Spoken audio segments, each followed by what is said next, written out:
Hi everyone and welcome to the FPL Stats Fix with me, Tom Campbell. In this week's video, the final one of the 2021-2022 season, we're going to take a look back at some of the stats which stood out over the course of the season.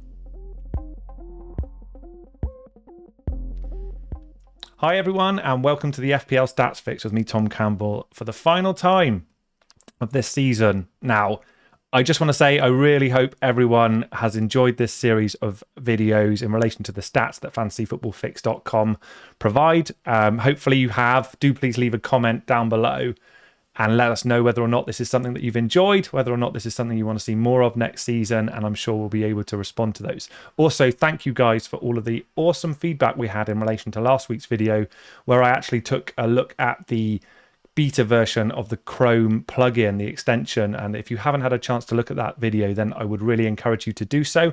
I'll pop a link in the video description for you to go and take a look at that video as well. I hope everyone really had a fantastic end to the season. I definitely did not, but we're not here to talk about me. I really hope that you enjoyed the season and that game week 38 was awesome for you. And look, we're at the end of the season now, so in this week's video, I thought what would be kind of interesting to do is, whilst it's still fresh in the mind, actually take a look at whether or not there's anything we can extrapolate from the stats on fantasyfootballfix.com in terms of how players kind of performed in the back end of the season compared to how they actually begun the season. Because I think when we actually come on to selecting our teams next season, and it will come around quicker than you know, guys, I'm sure, I actually think historically, from my perspective, what's been kind of interesting is to look at how players ended the season so that we can actually differentiate their overall performance in terms of how they actually concluded the campaign, because what we would typically expect is that form at the end of the season is what we would expect to continue into the next one versus, you know, what can have actually been a pretty hot start to the season but was pretty far ago in terms of the memory bank. So the first person I'm going to take a look at is the absolute FPL beast that is Mohamed Salah. So on the left-hand side of the player heat maps here, what I've actually got is how he performed in game weeks 1 through game week 19. So the first half of the season compared to game week 20 through game week 38 on the right-hand side. So straight away you can see here that the beginning part of the season for Mo Salah was absolutely extraordinary. 9.4 points per game he was averaging in that period, which is just extraordinary. And I think that gives a nice context, actually, because you can look at total points and kind of get lost in what is a big number, but actually having points per game gives you an idea. If you were to see that every week on your team sheet, typically from your captain of around 9.5, say, 9-10 points per game week, you'd be over the moon with that.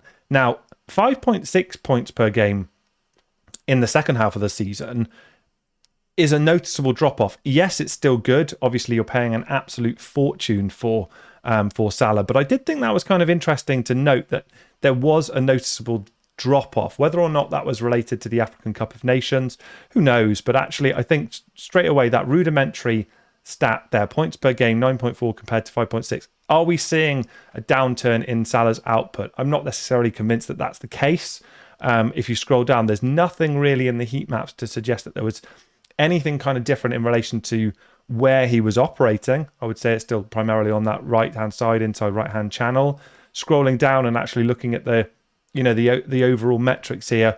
Touch volume, yes, it's down a little bit, but of course he played less games in the second half of the season. You will have noticed, the astute amongst you will have noticed his start percentage dipped compared to that first part. So whether or not what we're actually say is that Salah is typically more beastly at the beginning of the season, that's certainly something to bear in mind. But in terms of the actual form, there was a drop-off there in terms of how Salah performed in the opening part of the season compared to the second. If you look at the overall here from the totals, yes, it will be vastly superior there. He did play more games, but the stats are way in favour. You can see the blue ones highlighted here are the ones that stand out and win. If we scroll down, though, it's slightly less damning, actually. And I think in terms of the metrics we're seeing on the right-hand side here, possibly not something to get alarmed about from Salah, I would say. That Liverpool are still an absolute beastly side. So, yes, there was a downturn in actual output, but actually what Fix is telling us here is that the underlying numbers here in terms of, XG, it's actually better in the second half of the season as well. So, probably not something to be overly concerned at in relation to Mo Salah. And we talked about the concept of ownership and actually how important that can be. He is going to be massively owned, guys, isn't he? In the effective ownership at the beginning of the season. So something to bear in mind there. But I do find that's quite an interesting comparison. And as we go on, we can look at some other ones which do actually stand out, kind of going the other way. And the second of which I want to look at here is Heung-Min Son for Tottenham. So on the left-hand side here, you can see, again, a fab return, 6.4 points per game over the course of that first half of the season. Superb for Son, again, but look how he stepped it up in terms of the second. 162 points there, guys, in that second half of the season. If we just flick back to Mo Salah, actually, there you can see compared to 95 for Mo, and obviously you're paying a lot less for Son, or you were in this season. Whether or not that's going to be the case next season remains to be seen. But you can see here the massive jump up in terms of Son's output here. The minutes are still, were fine, 100% starting expectation across there. He was an absolute mainstay in that Tottenham side. Bonus, BPS, way better in terms of that second. And this, I did find there was slightly more interest in terms of the heat maps. So on the left-hand side here, kind of all over the shop, wasn't it? So you can see, obviously, it working under a different manager in the early part of the season compared to when Conte came in, who's then asked him or had him operate more in terms of that inside left-hand channel, more operating centrally as well in terms of actions in the box, which is exactly what you want to see when you're selecting an attacking player in terms of someone who's being so willing to shoot at goal. We can see the shots that he's taking to back that up is encouraging as well. Let's have a quick look at the average positions here as well. Not a lot in that, really, I would say. I mean, yes, the touch maps were kind of more all over the shop in the first half of the season compared to the second. I still think this is something that I like to see in that second half of the season. I think this is more encouraging. So, look, guys, we're expecting a price hike, aren't we? It would be crazy if they didn't. Whether or not he's actually going to change positions and be classified as a forward, who knows? But you can see here the dominance on the right-hand side here, guys, in terms of, XG, goals, shots, etc., etc., etc. From a total perspective, way higher on the right-hand side. And then what we like to see in terms of those average stats per 90 as well. I've talked about the importance of actually contextualizing the stats so that you actually think about them per game. It's still absolutely dominant for him. So an incredible second half of the season for Heung-Min Son. And I'm sure he'll be someone that we'll all be looking at in terms of next season. And these are just really encouraging and kind of frankly awesome numbers as he went and shared the golden boot with Salah.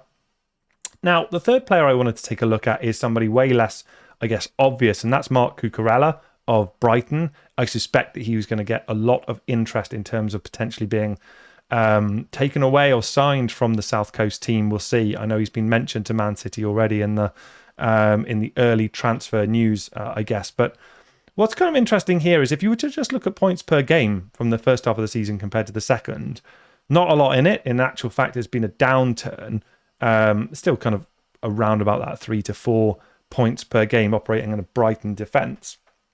No great shakes, but nothing to be too alarmed about or perturbed by, I guess. Heat map wise, again, not too much, but to the trained eye, I think you can actually see here this kind of tendency to drift more into the box. And whether or not that was Graham Potter sort of giving him license to do that, I'm not sure. But certainly the touch map or heat map here suggesting that actually there was more of a propensity or an allowance to get him more into the box. So if he stayed at Brighton, that would be something to look at. And that is backed up by this. The actual number of shots doubled in the second half compared to the first, which I did find interesting. Attempted assists is right around the same. So it was more kind of that direct route to goal, actually. And again, in the same way that we had Heung-Min Son, right-hand side here. So second half of the season, he really did step it up there, guys, in terms of his overall output, totals, and averages as well. And that shot volume, not markedly higher, but still higher is what you would like to see in terms of potential avenues to points and indeed shots in the box as well. So could be a name to look out for, guys. We will obviously need to see whether or not he stays at Brighton, but just in terms of his output in the second half of the season, I did think that was kind of interesting. So the next part of the video, what I thought would be interesting is to use the Optistat Sandbox, which is a great tool on fantasyfootballfix.com that we've used throughout this series of videos. And I'm going to go through position by position. So goalkeepers in the first half of the season here, and all I've done here, game weeks 1 through 19, all of the teams per game, I think is again more contextual and actually bears more relevance to us understanding how those players would return per game. I'm actually just going to add an additional filter here so that we actually say that they've played at least 4 games. And I'm going to filter on or sort on expected FPL points. So scrolling down here, you can see the list. So in the first half of the season, look, Ederson, well, a Golden Glove winner and such a consistent route to points. You're paying around about 6 million. I suspect that will be the same next season as well. And in the first half of the season, you were expecting, per game for him to be right around that 5 points per game. So clean sheets the majority of the time. Aaron Ramsdale, Alisson, obviously similar to the certainly from Alisson's perspective, similar to Man City. Jose Sarr had a great start to the season as well, and Sanchez, we just made mention of that Brighton defence as well. So, goalkeepers I won't spend a lot of time on. It's always this debate as to whether or not you just want to orientate around the 4.5 million bracket and accept that your teams aren't going to be likely to score many clean sheets, but actually invest your money elsewhere. But again, Ederson, for the first half of the season, he was the top performing player in terms of expected points per game. If I actually look at the total, Aaron Ramsdale outdid him. I think his save percentage or the quality of the saves he was making, and similar to Jose Sarr as well, I guess, would be why those points outweighed the expected. So good on both of those goalkeepers. If we then look onto the equivalent, but for the second half of the season now, exactly the same here, guys. So per game, goalkeepers second half of the season. Alisson and Ederson still way up there, but look, this is someone I did think it would be worth noting, or two, I guess, actually, in terms of Martin Dubravka. So we're expecting Newcastle to spend, of course, in the summer, but what a second half of the season Eddie Howe's team put together. And Martin Dubravka, depending on that price that he's going to come in, might be someone that we look at. Obviously they might sign a goalkeeper. We don't know that yet, but that second half of the season for Martin Dubravka or for Newcastle, and he's operating right around that 4 points. And for somebody costing 4.4 million, not suggesting it'll be 4.5 million next season, I think that would be a bit ambitious, but might be someone to look at. And similarly, Guaita as well in the second half of the season under Patrick Vieira. So I'm just going to go through each position. So exactly the same makeup here. So defensive wise, again, I've included this filter to only look at players who've played at least 4 games in that period. And, these are players that you guys will already be absolutely, completely on the mind. Alexander-Arnold, Cancelo, we're expecting them to be priced hugely expensive comparatively to their peers in the defence next season. This is a guy to look out for. Chilwell, so he came on for as a substitute in the final game in game week 38. He was a beast for the first half of the season, guys. I suspect many people might have forgotten just how good he was, but 6.38 average or expected FPL points per game. Look at that number, though. 9 points per game he was returning in the first half of the season in the games that he managed before his untimely injury. So certainly, he was the name that really stood out. Yes, all of these are premium assets. You would kind of expect that. But if we do scroll down here, you start to get into players that might interest you in terms of Ben Davies, for example, at Tottenham, Kieran Tierney, slightly more injury-prone player, but those are the sorts of players, guys. So again, it is Fix is sort of confirming that spending money in the back was worthwhile last season in terms of the expected FPL points per game for the first half of the season. And a similar story, guys, is told in relation to the second half of the season. We're not expecting to see Ben Chilwell there because of his injury, but look at that. Joel Matip topping the expected FPL points per return in the second half of the season. Good on him. Superb asset if you picked him up. Great choice, great pick, great value. There were some other ones I think were kind of interesting, yet these ones will kind of brush over, but Matt Doherty there, Chalobah as well, kind of names that might leap out at you in terms of players who you might not necessarily have expected to have featured so highly, and Gabriel at Arsenal as well. But Joel Matip really was the standout for the second half of the season. Might be someone that you'll be interested in. Whether or not you can be justified, or you'll find it justifiable to take one of your precious Liverpool spots with Joel Matip, I think he'd have to be priced similarly, and I don't expect he will be. But in the second half of the season, goodness me, if you were on that, then you were picking up loads of points per million, which would have put you in good stead. Now, onto the midfield. First half of the season, you can kind of expect or predict who would be there. It's the guy we just talked about, Mo Salah, and it was a Liverpool 1-2 there, I guess, in the top two, with Diego Jota as well picking up the second most expected FPL points in the first half of the season. Torres is long gone now, so I have applied my filter. That's kind of weird. Not sure why that's picked that up there. Whatever though, he's gone. He's not someone we're interested in now. Son, as we move down, I do think there's kind of players here that you might be looking at. Tielemans, we're expecting, might be the subject of a move. He's been linked with Arsenal over the early part of the transfer discussions or news that's breaking, I guess. I actually think it's more interesting to look at the second half of the season, as I said at the beginning of the video. So we do as exactly the same here, but for midfielders. And the second half of the season now, we can start to see, look at that, the money that you'd have to spend, guys, to get those three. Goodness me, whether or not that's even going to be anywhere close to palatable next season, I suspect probably not. But here, as a West Ham fan, it's great to see Jarrod Bowen featuring in that second half of the season as well. And look, some interesting names here in terms of, look, Man United were rancid for the whole season. Quite how they managed to finish sixth, no idea. Whether or not Bruno Fernandes is the type of player that Ten Hag is going to look to bring into his team and accommodate in his system, who knows? But in terms of the actual expected points for Bruno Fernandes, even in spite of how terrible they were, it did seem to be like an FPL asset worth considering as well. Similarly, Wilf Zaha and Saka as well at Arsenal, both players that could be players that we look to bring into our side to kind of hopefully not have to pay too much of a premium. And in terms of those metrics, they are comparable with players way more expensive. So it might be some players for you to think about considering, guys, in the second half of or when you select your teams, for the next season. Forwards, look, I've been whinging about forwards on these videos over the course of the whole season, and this kind of tells its own story. But it did remind me, back in the early part of the season, guys, Dominic Calvert-Lewin did actually look in a handful of minutes that he was actually a player that we were quite excited about owning. So Everton have stayed up. They weren't impressive in that second half of the season at all, but he had many injury problems. He's actually talked in the press this week about some personal battles he's had from his mental health as well. So there were mitigating circumstances, and it might be someone, guys, that we do have to think about considering, depending on that price and the Everton fixtures as and when they get released, because he was, at the beginning of the season, absolutely beastly in terms of the expected points and the total points that he was returning in that period. Cristiano Ronaldo kind of speaks for himself. You're going to have to pay a lot of money.